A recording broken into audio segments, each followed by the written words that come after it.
Ashutosh sir, students बहुत परेशान हैं। ये डेट्स अब बार बार आ रही है न्यूज़पेपर में। आखिर ये आरओ का एग्जाम होगा कब? देखिए, आरओ के एग्जाम डेट के संबंध में आज भी न्यूज़पेपर में आया है कि अप्रैल से जून के बीच में हो सकती है परीक्षा। तो बहुत सारे छात्रों के लगातार मैसेज आ रहे हैं, क्योंकि सभी लोगों ने यूट्यूब पर वीडियोस बना दिए हैं कि डेट एग्जाम की क्या है। सबकी अपनी अपनी पॉसिबल डेट्स हैं दोस्तों।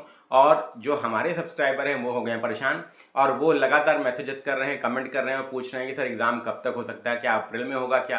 अभी तक मैंने 10 कॉल रिसीव किए हैं सुबह से लेकर अभी तक, और इसीलिए अंततः मैं ये वीडियो बना रहा हूँ दोस्तों कि आप लोग क्यों परेशान हो रहे हैं। मैं बार बार आपसे बोलता हूँ, हर वीडियो में मैंने बोला है कि आपको अपनी तैयारी जो है वो क्या करनी है, ये मान के करनी है कि अप्रैल में आपकी तैयारी कंप्लीट है। यही मान के तैयारी करिए। आपको संभावित तिथियां कैलेंडर में दी गई हैं और ये स्पष्ट रूप से बोला गया है कि अभी कमेटी की रिपोर्ट नहीं आई है, और जब तक कमेटी की रिपोर्ट नहीं आएगी दोस्तों, तब तक आयोग डेट डिसाइड नहीं कर सकता। ये एकदम मैंने स्पष्ट रूप से पिछले वीडियो में बताया था, ठीक है। क्योंकि किसी कार्य के लिए अगर किसी कमेटी का गठन हुआ है, कमीशन या आयोग का गठन हुआ है, तो जब तक वो कमीशन अपनी रिपोर्ट नहीं देता, तब तक आयोग की बाध्यता है कि वो आगे नहीं बढ़ सकता दोस्तों। ये एकदम स्पष्ट रूप से आप लोग दिमाग में बिठा लीजिए। तो अभी भी मैं आप सबसे बोलूंगा, मैंने बार बार सबसे यही बोला है कि डेट को मत चेस करिए, अपनी पढ़ाई को चेस करिए, अपने डेली टारगेट को चेस करिए, अपने वीकली टारगेट्स को चेस करिए, अपने टेस्ट पेपर में अपनी परफॉर्मेंस को चेस करिए दोस्तों। अगर आप ये नहीं करते हैं तो आप क्या कर रहे हैं, आप अपने साथ अन्याय कर रहे हैं, और अपने साथ अन्याय करेंगे तो आपको पता है क्या रिजल्ट होगा। तो इसलिए बार बार मैंने आप सबसे यही चीज़ बोली है, डेट को मत चेस करिए दोस्तों। और एग्जाम डेट के संबंध में जो कमेंट्स लगातार आ रहे हैं, तो भाई परेशान होना आपका स्वाभाविक है। देखिए, मैं गलत नहीं कहता उसको, ठीक है, क्योंकि आपको एग्जाम देना और आपको ये पता ही नहीं कि एग्जाम कब होगा, क्योंकि 2023 की वैकेंसी है। तो ये दुखद तो है ही है, लेकिन दोस्तों याद रखिएगा, आप सबको ये एग्जाम आपको संभावित तिथियों में से किसी एक तिथि में होगा। ये आयोग ने स्पष्ट रूप से कैलेंडर वाले में ही बता दिया था, जो नोटिस कैलेंडर का था। अब कैलेंडर का नोटिस देखिए आपके सामने, मैंने कंप्यूटर पे खोला भी है। यहाँ पर आरक्षित तिथियों में 27 अप्रैल, अप्रैल में एक तिथि 27 अप्रैल है। इसके बाद दोस्तों मई में 11 मई, और आपकी जो 4 मई, ये 2 आरक्षित तिथियां हैं। इसके बाद जून में दोस्तों 1 जून और 15 जून है।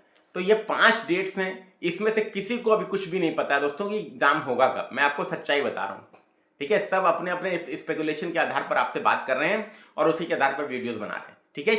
तो इसीलिए दोस्तों मैं आपसे बोलूंगा, मैंने ये वीडियो जो बनाया है वो आप लोग को ये बोलने के लिए बनाया है कि आप लोग परेशान डेट को लेके मत होइए, अपनी पढ़ाई को चेस करिए, अपना 90 डेज का टारगेट लेकर चलिए। मैंने 10 दिन पहले वीडियो बनाई थी, 100 डेज की बात की थी। 10 दिन बीत चुके हैं, अब केवल 90 डेज बचे हैं। मैंने आपसे क्या बोला था कि अप्रैल एंड में मान के चलिए कि आपकी एग्जाम हो रही है। मई में हो गई, जून में हो गई, तो आपके पास क्या होगा, एक बार और रिवीजन कर लेंगे आप एक महीने में, 2 बार और रिवीजन कर लेंगे, और जून में हो गया तो 4 बार रिवीजन कर लेंगे। लेकिन याद रखिएगा दोस्तों, केवल और केवल ऐसा नहीं कि प्री ही पढ़ रहे हैं 2023 से, मेंस में कोई बच्चा पढ़ना ही नहीं चाहता, ऐसे लिखना ही नहीं चाहता, तो ये नहीं होना चाहिए। This is the wrong approach दोस्तों। अगर ये अप्रोच आपकी है तो ये आप गलत कर रहे हैं। और आप सबको क्या करना चाहिए, देखिए हर सब्जेक्ट की ये एनसीईआरटी क्वेश्चन की दोस्तों, हर सब्जेक्ट की दोस्तों आपके पास पुस्तक होनी चाहिए। एनसीईआरटीज आपको पढ़नी ही पढ़नी है और उन पर आधारित क्वेश्चंस लगाने ही लगाने हैं। किसी भी पब्लिकेशन का आप ले सकते हैं, मार्केट में बहुत सारे बुक हैं दोस्तों एनसीईआरटी के नाम से। महेश बनवाल की भी है, दृष्टि आईएएस जी की भी है, ठीक है। सब लोगों ने अपनी अपनी बुक निकाली है, पब्लिकेशन सबके अलग अलग हैं। आपको एनसीईआरटी लेकिन पढ़ना है। मैंने बार बार बोला कौन कौन सी एनसीईआरटी पढ़ना है। ज्योग्राफी की आपको कम से कम 11 और 12 की, 2 किताबें 11 में हैं, 2 किताबें 12 में, नई एनसीईआरटी। इसके बाद fundamental of physical geography, India physical environment 11 में है। भारत भौतिक भूगोल और भौतिक भूगोल के सिद्धांत, ये 11 में है दोस्तों। और मैंने दोस्तों जो क्लासेज स्टार्ट की हैं अपने एप्लीकेशन में विजय बेस्ट 3.0 में, वो 11th क्लास की एनसीईआरटी आधारित क्लासेज ही स्टार्ट की हैं इंडियन ज्योग्राफी की, ठीक है। तो आप सब लोग दोस्तों वो ज्वाइन भी कर सकते हैं, उसका लिंक डिस्क्रिप्शन बॉक्स में आपको मिल जाएगा, ठीक है। अब इसके बाद फिजिकल ज्योग्राफी की जो बुक है वो आप पढ़ लीजिए, ज्योग्राफी आपका कंप्लीट हो गया। इसके बाद 12th में ह्यूमन ज्योग्राफी, इकोनॉमिक ज्योग्राफी, इतना कंप्लीट कर लीजिए फटाफट से। आपकी 4-4, 5-5 दिन में एक एनसीईआरटी कंप्लीट हो जाएगी, कोई बहुत मुश्किल काम नहीं होता, देखिए, ठीक है। इसके बाद आ जाइए दोस्तों मॉडर्न हिस्ट्री के लिए स्पेक्ट्रम। एक ही चीज मैंने बताई आपको, 19 चैप्टर पढ़ने, वीडियो बनाया है चैनल पर, देख लीजिए फटाफट से 19 चैप्टर मार्क करके पढ़ना शुरू करिए। देखिए काम करिए, सोचिए मत, सोचिए विचारिए मत कि हाँ लेके बैठे हैं स्पेक्ट्रम, जब शुभ मुहूर्त होगा तो उसको हम स्टार्ट करेंगे, या जब हम इस बार का एग्जाम दे लेंगे, जब हमको लगेगा कि नहीं अब इसकी जरूरत है पढ़ने की, तब हम पढ़ेंगे।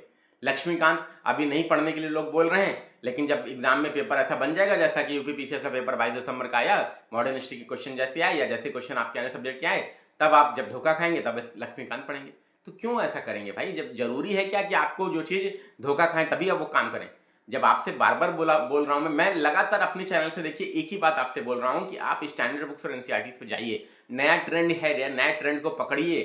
जब तक नए ट्रेंड को नहीं पकड़ेंगे दोस्तों, आयोग को आप नहीं पकड़ पाएंगे। आयोग के ट्रेंड को पकड़ना है तो आपको नए ट्रेंड को एक्सेप्ट करना पड़ेगा, और वो ट्रेंड आपसे बोल रहा है कि एनसीईआरटी और स्टैंडर्ड बुक्स को पढ़िए। स्टैंडर्ड बुक 2 ही तो बताई मैंने, मॉडर्न हिस्ट्री के स्पेक्ट्रम और एम लक्ष्मीकांत इंडियन पॉलिटी, केवल 27 चैप्टर लक्ष्मीकांत के, 19 चैप्टर स्पेक्ट्रम के मैंने बताए हैं। दोनों वीडियो बनाया है, चैनल पर अवेलेबल है, देख लीजिए उसको। नहीं मिलता तो कमेंट बॉक्स में कमेंट कर दीजिए, आपको लिंक दे दिया जाएगा टीम के तौर। ठीक है, इतना ही तो आपसे बार बार बोला जा रहा है। और क्या बोला जा रहा है आपसे? ठीक है, यही तो बोला जा रहा है ना दोस्तों। ठीक है, तो पढ़ लीजिए, अभी भी समय है। मॉडर्न हिस्ट्री मैंने बता दिया, पॉलिटी बता दिया, ज्योग्राफी बता दिया। साइंस के लिए 6 से 10 की नई एनसीईआरटी पढ़ लीजिए। 11 फरवरी का पेपर देखिए, फिजिक्स में कैलकुलेशन बेस्ड क्वेश्चन आपके पूछे गए। तो वैसे प्रश्नों को कैसे सॉल्व कर पाएंगे? जब आप पढ़े होंगे तब ना सॉल्व कर पाएंगे। जब पढ़े ही नहीं होंगे तो कैसे सॉल्व कर पाएंगे?